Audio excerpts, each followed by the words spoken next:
Yeah. You know who also has my heart, everyone? Avi Loeb. And this week of Weird, he's back. Avi. Week of Weird. The doc.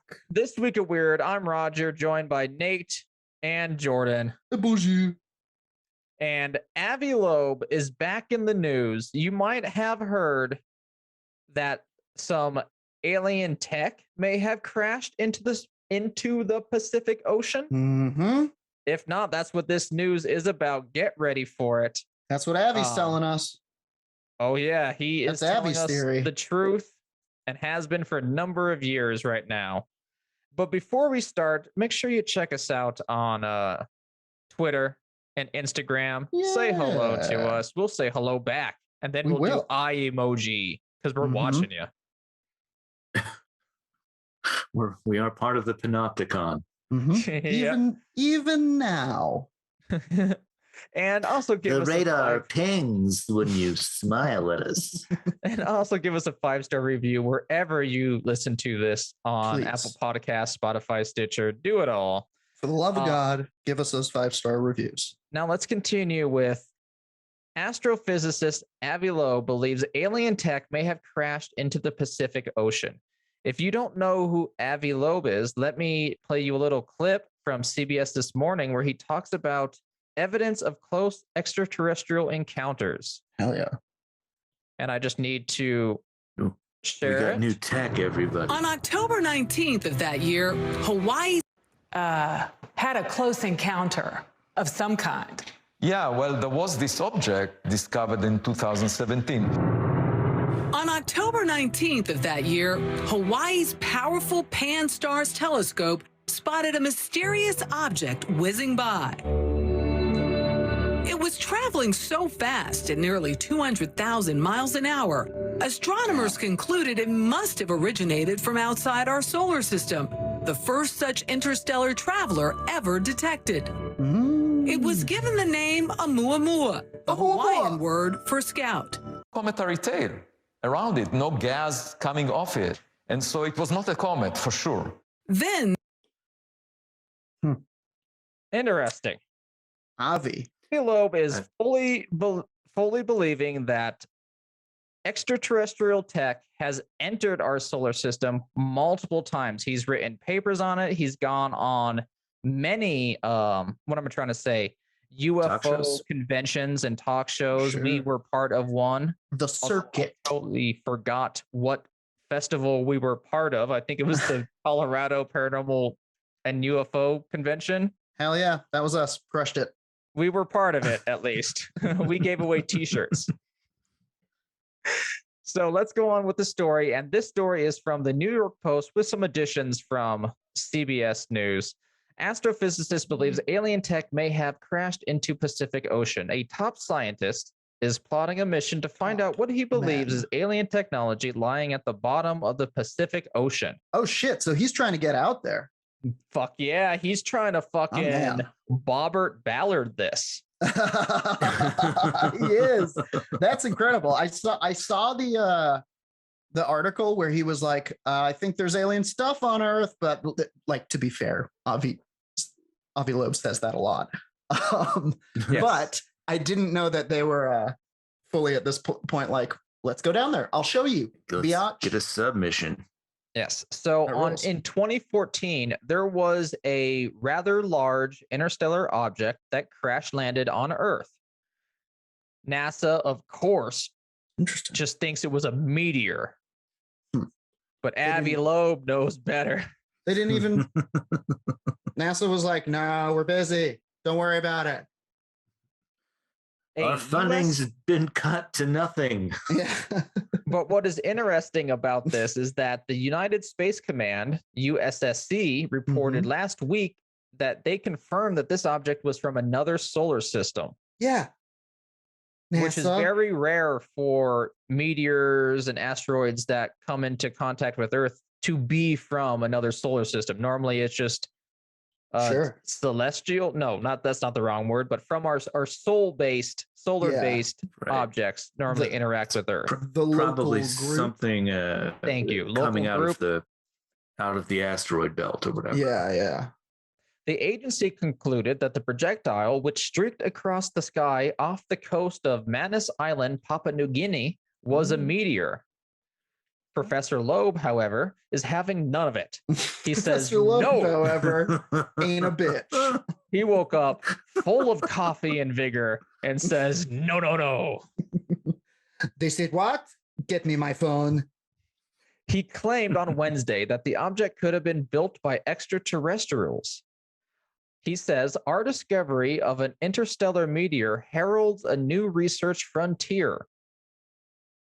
The fundamental question is whether any interstellar meteor might indicate a composition that is unambiguously artificial in origin.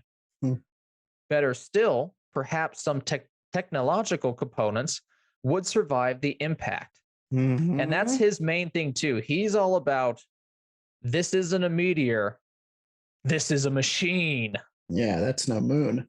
And we gotta get Thank it. you. and we gotta get those. We gotta fucking reverse engineer that shit. Yep. We gotta get those insta teleports so that when I go to Houston for comedy, I don't have to have panic attacks about flying. I can just have panic attacks about getting reconstructed wrong because of the teleporter. A fly situation, got in there. If you will. Yeah. I should be so lucky. Oh. You'd be called the flake. Or the corn, one or the other. To different circles. But that's Avi Loeb's whole thing. He believes that this isn't a moon, this is a base. You know, these are interstellar objects. He believes Oumuamua was a probe. I think he probably leans that way with this object. But what matters is that he is going the James Cameron way, as Adam P. in the bunker says. Hell yeah. With it, and he wants to get this. He wants to take footage of the object. He wants to know what it is. And I think important to what you said, Jordan, is that's how we are going to study new metals and stuff. Like there's things that happen in space that just don't happen on Earth because of the extreme pressures, heats, and so many other factors. Yeah, you don't even know. I've actually done an extensive study of new metal already, and it sucks.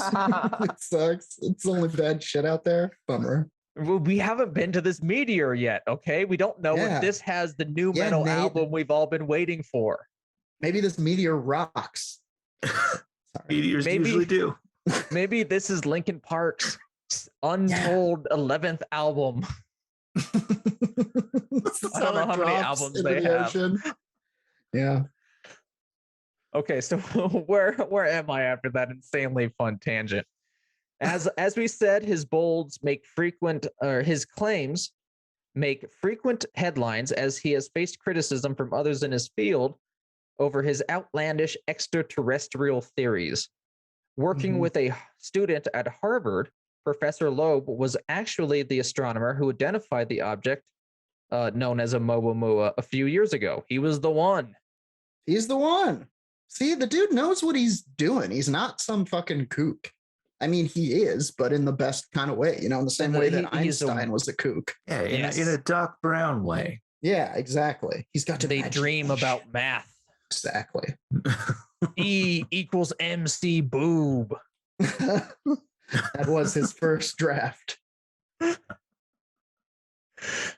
So the USSC confirmed their hunch on April 7th that this is an extraterrestrial entity, causing Loeb to go hardcore into the call to try and create an expedition for whatever's left of this object. Yeah, in his essay, he noted that a retrieval expedition could be achieved using scoping magnets to explore the 10 square kilometer region of the Pacific Ocean where the object is thought to have landed. Crazy. He says, "My dream is to press some buttons on the functional piece of equipment that was manufactured outside of the Earth." Oh, don't press those buttons. Lev, don't touch those buttons, please. His favorite part of Independence Day is when Will Smith starts playing with the buttons. Yeah. Which is kind of my favorite part too, when he accidentally goes backwards. Yeah. They just flip it all around. It's a good movie. I never saw the sequel. And you shouldn't either. No, it doesn't star Randy Quaid. Yeah. That was the true sequel. Does he clean his life, or does he turn his life around? Does he clean up his act? Yeah, No, he shoots he out the died other. in the first movie. Well, wait, he shoots out the other side of that spaceship, and he's like, "Boy, I got to stop drinking so much." Okay, so we talked Sees about a pink elephant, throws away an empty bottle. Yeah. so we talked about the true news, but I have some more quotes, or one quote from Loeb still. He says, "What would happen if a caveman saw a cell phone? He's seen rocks his whole life. He would have thought it's just a shiny rock. Probably, The caveman took this is a weird quote. Sorry, it was a typo in the article. Thanks, New York Post, for making me look silly. Yeah, nice one, idiots. Loeb took fault with astronomers who argued that the object was a comet, saying it was akin to letting the familiar to define what we might discover." Which I think is why I like Avi Loeb in general. Even if he's wrong on it, he's into like, you can't claim I'm not right. Let's find this meteor. Let's do this. Let's actually search the frontiers. The absence of evidence is not the evidence of absence. Now, that being said, that type of thinking is exactly what got us into, the current Afghanistan wars. The COVID thing. Yeah, the COVID thing. And all of that. There's been a slippery slope, if you will, because of that type of thinking. But I do like the idea to where at least this is not so much fear-based. This is like, what if it's something cool? Go have a gander.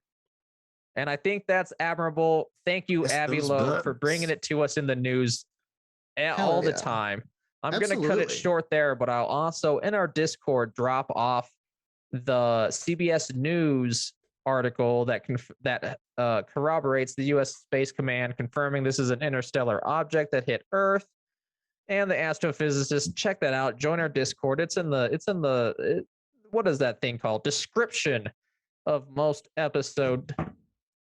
I forgot how to pluralize words there.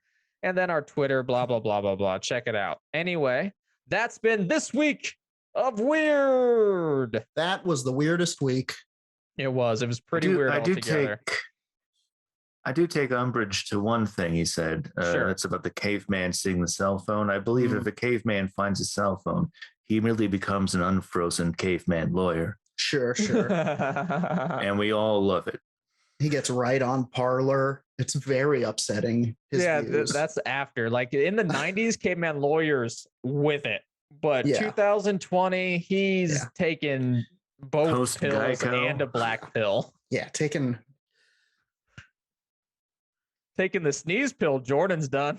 Anyway, that's been this week of Weird. I've been Roger. Yeah, I'm Jordan. I've been Nate. Yeah.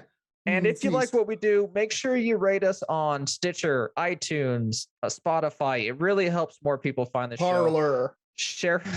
Share us with your friends. If they're on Parler, I'm not going to stop you. Truth.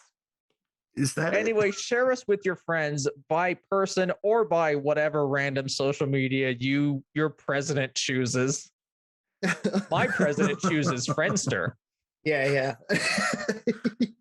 Yeah, I don't know what Bernie's social media would be. The park. I like to go to the park. That's my social media. And if you really like what we do, what we produce, the content of the episodes each week, the interviews I do intermittently, support us on Patreon, patreon.com/Werewolf Radar. Now let's wrap up this episode with our ultra duper secret sign-off line by a Dark Council member, Patreon member themselves, Dylan Gutierrez. 1, 2, 3. I hope we remember. Suspect Space person.